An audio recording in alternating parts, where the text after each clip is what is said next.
Hoje pela manhã saiu no Diário Oficial da União duas medidas provisórias importantíssimas, duas medidas provisórias muito aguardadas. Medidas provisórias que flexibilizam algumas regras trabalhistas durante a pandemia da Covid-19 e que autorizam a volta daquele programa que libera aí a redução de salários e jornadas proporcionalmente. Pois é, a medida provisória assinada pelo presidente Jair Bolsonaro ontem, e publicada hoje, passa a permitir que empregadores façam novamente acordos com seus funcionários para que possam reduzir salário e jornada em 25%, 50% ou até 70%.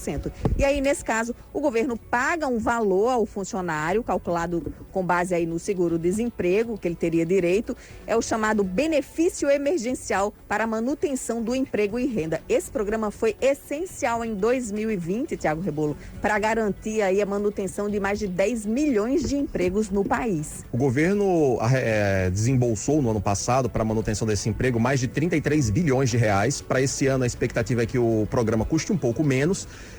Menos acordos também devem ser formalizados. Como você falou, 10 milhões de empregos foram preservados em 2020. Para esse ano a expectativa é de que quase a metade disso, cerca de 4, 5 milhões de empregos, também sejam preservados com esse programa de redução de salário e jornada e de suspensão de contrato de trabalho. Como você falou, Ana, as empresas vão poder fazer com os trabalhadores acordos para reduzir em 25%, 50% ou até 70% da jornada e do salário, com o governo pagando esse complemento.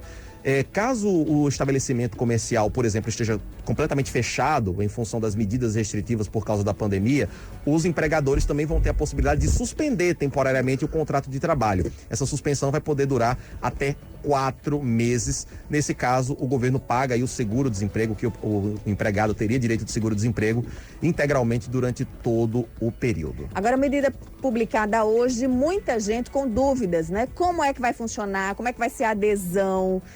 Como é que os empregadores, vão poder aí reduzir as jornadas dos seus funcionários para manter os empregos?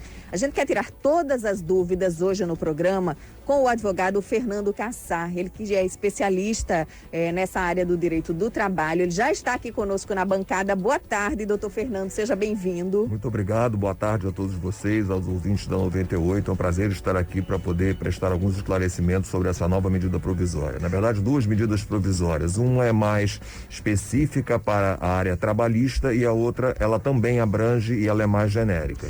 Doutor Fernando, vamos começar falando primeiro sobre a medida provisória que autoriza aí a redução de salário e jornada de trabalho ou a suspensão do contrato por até 120 dias. As empresas já podem, a partir de hoje, por exemplo, estabelecer esses acordos? Quando é que esse programa começa efetivamente a valer? Já podem, a partir de agora, promover esses acordos, porque a medida provisória ela tem força de lei imediatamente ao dia que ela é publicada, e nós esperamos, para dar segurança jurídica, que não ocorra o que aconteceu anteriormente, há um ano mais ou menos, na medida 927, onde por várias vezes as medidas eram tomadas e depois vinham questionamentos e aí surgiram inúmeras dúvidas de como proceder para aquilo que já havia realizado. Então a gente espera que dessa vez, passado aí um ano, que essa experiência que é tão sofrida para o mundo, para o nosso país, para os trabalhadores, para os empresários, enfim, é um momento em que todos precisam dar a sua cota de sacrifício para que o país continue andando e as pessoas possam ter saúde e recursos para sobreviverem. Doutor Fernando, quais trabalhadores podem participar desse programa, Quais empresas podem participar? Funcionários que ganham aí, tem limite de salário, por exemplo, enfim, quais são os critérios para fechar esse acordo? A questão salarial, ela está disposta especificamente na lei com relação às reduções e ao que o governo vai repor. Obviamente que há um teto para que o governo reponha, tá repetindo o que houve na medida provisória 927, aquela diferença. Então vai depender do que o empresário requerer de sacrifício do seu trabalhador, ou seja, daquilo que ele for reduzir ao seu trabalhador, existe uma tabela própria, tá? Para você poder ali fazer o cálculo e ver quanto que o empregado vai receber de diferença do governo. É claro que mesmo com essa diferença, tá? A partir de uma certa faixa salarial que está disposta na medida, não será a mesma coisa que ganharia se estivesse trabalhando normalmente. A até porque o governo não conseguiria suportar os salários mais altos. E o foco do governo aqui, pelo que nós já lemos dessa medida provisória, que é muito semelhante à anterior, é justamente para aquela classe que ganha menos. Doutor Fernando, esses acordos podem ser fechados individualmente com cada trabalhador? É necessária a participação do sindicato, por exemplo, ou varia de acordo com a faixa salarial do empregado? Essa questão, ela está aqui disposta de forma a dar celeridade, em que seria através de acordo individual escrito também, não tão somente acordo coletivo ou convenção coletiva. Qual foi a grande discussão que nós tivemos no passado? Justamente se isso poderia ferir ou não a Constituição, que estabelece quais os critérios onde o sindicato deve ou não deve atuar. Então, houve diversos questionamentos à época, tá? E eu acredito que possam se repetir esses questionamentos, porque dessa vez está expresso que pode ser por acordo individual. Agora, o fato é que, se não der essa chance de ser o acordo individual escrito, pode não dar tempo, porque inclusive todas as reuniões, ou boa parte delas, estão sendo feitas de forma virtual. E a gente sabe que organizar uma reunião virtual é mais complexo do que uma reunião presencial. Tanto é que uma das diferenças que essa medida provisória tem da outra é que ela já expressamente prevê reuniões remotas, prevê situações de teletrabalho, tudo que a outra não previa. E isso se justifica, porque nós ganhamos um ano de experiência no sentido de atribuirmos quais atividades podem ser remotas e quais aquelas que necessariamente ainda precisam ser presenciais. Doutor Fernando, essa medida tem validade de 120 dias, tá? E aí muitos trabalhadores ficam na dúvida. Se o meu patrão suspender meu contrato de trabalho por um determinado período, né, reduzir minha jornada, eu vou ter aquela estabilidade que no programa do ano passado tinha, né? Não vou poder ser demitido por tantos meses. Essas regras permanecem. Essas regras Explica um pouquinho pra gente como é que funcionam as regras, tá? Para o trabalhador e para o empreendedor, para o empregador entender um pouco mais, né? Como é que vai ser agora na prática essa segunda rodada desse benefício.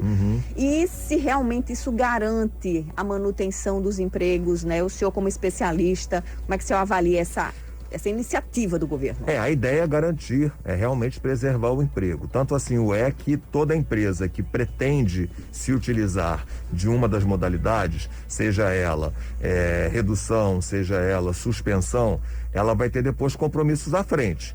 Quais compromissos são esses? Exatamente isso que você agora muito bem colocou.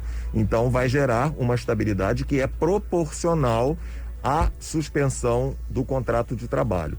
Ora, então se suspender o contrato por 60 dias, ele sabe que vai ter uma estabilidade de 60 dias, ele não poderá ser demitido nesse prazo. Foi justamente isso que o governo determinou, porque se assim não fosse, todo mundo ia querer fazer isso, porque, olha, eu vou suspender e não vou ter nenhuma contrapartida. E a contrapartida é justamente essa. Na realidade, o que nós vislumbramos no passado e vivenciamos hoje? É que no passado tinha-se uma expectativa de que essa situação não perduraria.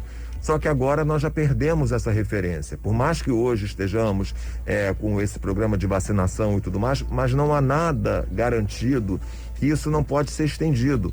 Porque se houvesse essa garantia, já estaria tudo determinado, ou já teria se resolvido isso no ano passado mesmo.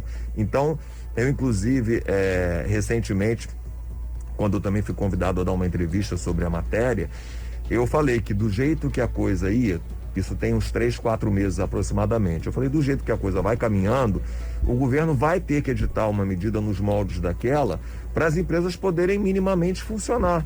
Ele não fez da mesma forma o benefício emergencial para as pessoas terem algum recurso e está fazendo agora para as empresas poderem continuar operando. Então, isso é algo que assim se impunha à sociedade para a economia poder andar, para o trabalho ser mantido, claro que na medida do que é possível, porque a gente tem visto, infelizmente, várias empresas aí fechando, vários trabalhadores autônomos sem ter o que fazer, né? Por exemplo, os decretos que impuseram aí alguns fechamentos. Então você tem um ambulante, né? Que não enquadra na CLT. Ele vai vender para quem? mesmo que ele pudesse trabalhar, ele não tinha para quem vender, não tem ninguém nas ruas. Então essa é a ideia, e por isso que se colocou esse marco de 120 dias, que anteriormente ainda não tinha isso definido no escopo da própria medida. Eu vejo esse programa sendo muito aplicado no caso de funcionários de bares e restaurantes. A gente tem aqui o decreto estadual, por exemplo, que determina que aos domingos os restaurantes só podem funcionar para almoço. Então, no jantar, o restaurante não vai poder abrir. Então, fatalmente, o empregador vai ter que reduzir a jornada dos seus trabalhadores e pode incluir, portanto, esses empregados no programa do governo. A gente está conversando aqui com o doutor Fernando Cassar. Doutor Fernando, só para a gente explicar um pouquinho melhor para o ouvinte que está nos acompanhando como é que vai funcionar no caso da redução de salário e jornada. Então, digamos que um trabalhador ganha R$2.000, é o salário dele. Se a empresa onde ele trabalha decidir reduzir a jornada e o salário pela metade, ele passa, portanto, a receber R$1.000 da empresa. E, como complemento, o governo vai pagar um benefício em cima do que ele teria direito de seguro-desemprego. Ou seja, 50% da parcela do seguro-desemprego, que hoje é no máximo cerca de R$1.900, não é isso? Isso, aproximadamente. Então ele receberia 50% em cima de 1.900 também. Em cima de 1.900 também, então o salário dele seria reduzido de 2.000 para, no fim das contas, 1.000 pela empresa e mais R$800 do governo federal, totalizando 1.800. Nessa faixa salarial que você está colocando, exatamente. Ele, no caso do empregador que recebe 2.000. Isso, exatamente. Então, para que ele não tenha um prejuízo maior, o governo entra com a parte dele, complementando isso. E o benefício que a empresa vai ter é que vai pagar um valor menor e, consequentemente, vai recolher menos INSS, menos FGTS. A questão do FGTS é até importante colocar, que é algo que diz respeito às empresas, que houve novamente a concessão do diferimento, ou seja, o governo permitiu que por 120 dias as empresas não recolham o FGTS, jogando isso adiante, de forma que quando jogar adiante vai parcelar também aproximadamente 4 vezes, lançando nos próximos recolhimentos no futuro. Então isso também alivia as empresas, porque elas podem respirar um pouco, não ter que recolher FGTS. Não que a empresa não fique devendo, é bom deixar isso claro, tá? Para que o trabalhador saiba que o imposto dele continua sendo devido, que o recolhimento do FGTS, melhor dizendo, continua sendo devido, porém não será depositado na data que seria mensalmente feito. Doutor Fernando, com relação a essas outras obrigações que o empregador precisa cumprir, recolhimento de FGTS, o senhor já explicou que durante 120 dias ele vai poder adiar, não precisa pagar nesses 120 dias. Mas com relação ao valor, fica valendo o valor em cima do salário convencional do trabalhador ou em cima do salário reduzido? No caso do INSS, por exemplo, contribuição previdenciária, calcula-se em cima do salário normal ou em cima do salário reduzido? Como é que fica nesse período? Será o salário reduzido, por quê? Porque o fato gerador de todo o recolhimento é quanto efetivamente se pagou. Então a gente pode imaginar o seguinte: quando o empregado tira férias, ele tem direito a 1/3 de férias. Então o recolhimento nas férias é feito em cima do salário mais 1/3. Acrescido. E agora a mesma coisa, como o salário vai ser reduzido, todos os recolhimentos inerentes ao salário do empregado serão feitos de acordo com esse fato gerador, que é o salário já reduzido. No ano passado, muitos trabalhadores tiveram dúvidas em relação a, por exemplo, o 13º salário, né? O próprio 1/3 de férias se questionou muito se seria pago com base no valor normal do salário ou com esse valor reduzido. Como é que fica agora? Quem aderir a esse programa, né, que reduziu o salário do trabalhador por 120 dias, no final do ano, aquele 13º vai ser calculado em cima de que valor? Muito boa a sua pergunta, porque isso gerou assim uma controvérsia muito grande e ela acabou sendo de alguma forma dirimida pelo judiciário através de algumas interpretações, tá? Então, como o direito sempre comporta mais de uma interpretação, não há como você precisar que vai ser feito desta ou desta forma, porque é uma situação anômala, tá? Então, o que acontece? Normalmente se faz uma proporcionalidade, ou seja, se houve uma redução do salário ao longo de 4 meses, proporcionalmente o 13º também terá essa redução, proporcionalmente as férias também terá. Mas ressalto que, como isto não está expresso aqui, tá? Vai caber sim questionamentos futuros ao judiciário, obviamente por quem adotar a proporcionalidade. Se o empregador resolve, como eu no meu escritório, alguns clientes falaram: bom, eu prefiro não correr o risco de ter essa interpretação, Então, ele vai pagar integralmente, porque ele vai dizer assim, bom, eu já fui beneficiado da redução, então eu não vou querer esse benefício estendido também ao 13º, também às férias. Até porque as férias agora, assim como da outra vez foi permitido o adiantamento das férias, dessa vez também continua sendo permitido, com uma diferença que a gente atenta aqui, estudando e fazendo um comparativo entre a medida 927 e a medida 1046.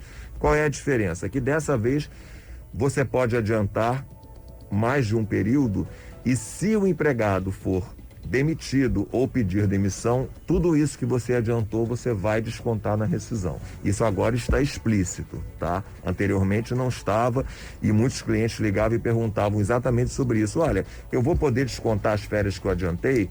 Né? Porque as férias, assim, até a medida sair, foi uma situação emergencial que muita gente fez. Porque no passado, a medida de restrição, que na época não se chamava de lockdown, chamava-se de quarentena, estava muito mais rigorosa. A gente chegou a ter estabelecimentos que ficaram fechados 4 meses ininterruptos. Então, se você tem uma empresa, você sabe que você vai ficar tanto tempo sem poder funcionar, sem operar, aí você, bom, vou dar férias, a primeira medida, para não desempregar, vamos dar férias a todos. Tá? E aí depois vem a medida provisória, vieram as interpretações e a gente vai se ajustando ao momento. É bom frisar que isso não pode ser algo muito linear, porque a gente está num momento excepcional nunca passado na história recente da sociedade. É verdade. E nesse momento excepcional, as relações trabalhistas, como é que ficam, doutor Cassá? Por exemplo, o trabalhador que não aceitar a redução da jornada, a redução do salário, né? Ele preferir, por exemplo, a demissão. Como é que fica isso? O empregador é obrigado a demitir e pagar todos os encargos agora? Porque às vezes a empresa também não tem nem condição de fazer a demissão, porque os encargos trabalhistas de uma demissão são muito altos. Como é que está essa situação agora? Na prática, o que vem acontecendo? A imensa maioria dos trabalhadores aceita. Aceita porque a opção é ou isso ou ficar desempregado. E a gente sabe os custos de um desemprego, né, que ocorre numa sociedade. Mas respondendo objetivamente a sua pergunta. É porque às vezes o trabalhador pensa assim, se eu for demitido eu vou meter a mão numa bolada do FGTS e tal, então para mim é mais vantagem. Infelizmente, na prática, o que está acontecendo é que acabam sendo demitidos, porém as empresas ficam inadimplentes. Dizem para ele o seguinte, olha, a gente sabe que te deve, mas não tem como pagar. Tanto assim e aí eu posso entrar com a minha atuação na área sindical, que é uma das minhas especialidades, é o direito coletivo. O que eu vou dizer é o seguinte, que um feito nunca antes operado se deu dessa vez. Qual foi? Os sindicatos permitiram às empresas pagarem as rescisões de forma parcelada. Isso nunca foi permitido, isso não tem previsão na CLT, e os sindicatos, através das normas coletivas, permitiram. Então, o que acontece se o trabalhador não aceitar, provavelmente as empresas vão se reunir com os sindicatos e vão numa mesa de negociações dizer, olha, eu preciso dispensar os empregados, porque em algumas nem adianta fazer a redução. Está tão caótica a situação. Na época que ficou muitos meses fechados, ainda era pior do que agora. Agora você tem incerteza porque abre e fecha, abre e fecha. Então, assim, quem ainda tem fôlego vai lutando, mas quem não tem já desiste de imediato, né? Doutor Fernando, apesar da pandemia, apesar das medidas restritivas, de muitas empresas estarem de portas fechadas, né, não podendo funcionar como deveriam ou como a gente gostaria, saíram os números do CAGED hoje, né? E o mercado de trabalho brasileiro registrou em março a abertura de 184.140 vagas de carteira assinada. E com esse saldo de março, as contratações do acumulado deste ano de 2021 já somam mais de 837 mil, né, novas vagas, novos postos de trabalho. Como é que o senhor analisa esses números? Antes, doutor Fernando Cassá, só trazer o dado do Rio Grande do Norte. O Rio Grande do Norte acompanhou a tendência nacional, também fechou o mês de março com alta na geração de empregos com carteira assinada. Aqui no estado foram 2.100 vagas de saldo, né? Em vagas de emprego com carteira assinada. Olha, isso é muito auspicioso, porque a gente está num momento em que estamos vendo que a economia não está respondendo. O que ocorreu? Na minha visão, como houve um grande desemprego no ano passado, tá? E os dados do CAGED são dados numéricos, quando falam que novas vagas foram preenchidas, eu tenho a exata sensação do que aconteceu foi que essas vagas são fruto daquelas anteriormente não preenchidas. Então, quando você vê hoje um número promissor, que bom que esteja sendo, porque é sinal que nós não estamos tão ladeira abaixo assim. Ainda tem um respiro, ou seja, aqueles trabalhadores que foram dispensados há um ano aproximadamente, ao longo desses últimos meses, vêm sendo recontratados, vêm sendo realocados. Sinais de recuperação. Sinais de recuperação de que nós não estamos, assim, numa situação de calamidade. A gente ainda está conseguindo respirar por força de toda essa situação do momento. Então, acho que isso é promissor, mas, assim, eu entendo que nós temos que ter a clareza que essas vagas não são vagas novas de longa data, são vagas que surgiram em razão daquilo que no ano passado nós tivemos que desempregar, lamentavelmente. Sem contar que houve também mudanças na metodologia do CAGED, né? Empregos temporários, vagas de emprego intermitente também entram nessa conta aqui de geração de empregos formais. Bom, são 12h22, a gente quer agradecer aqui ao Dr. Fernando Cassar, advogado, esclarecendo pra gente todas as dúvidas desse programa de redução de salário e jornada, suspensão de contrato de trabalho, mudança em regras trabalhistas pelos próximos 120 dias. Você que chegou agora, depois corre lá no nosso canal no YouTube, 98 FM Natal, que a entrevista fica disponível na íntegra, para você tirar todas as suas dúvidas. Doutor Fernando, muito obrigado. Eu que agradeço a todos vocês, desejo a todos uma excelente tarde e que, havendo outra entrevista, que eu tenha a informação de que as vagas foram novas vagas criadas e não vagas perdidas, porque a sociedade precisa crescer. É o que a gente espera também, doutor Fernando. Mais uma vez, muito obrigada. Muito Boa obrigado, tarde. Boa tarde.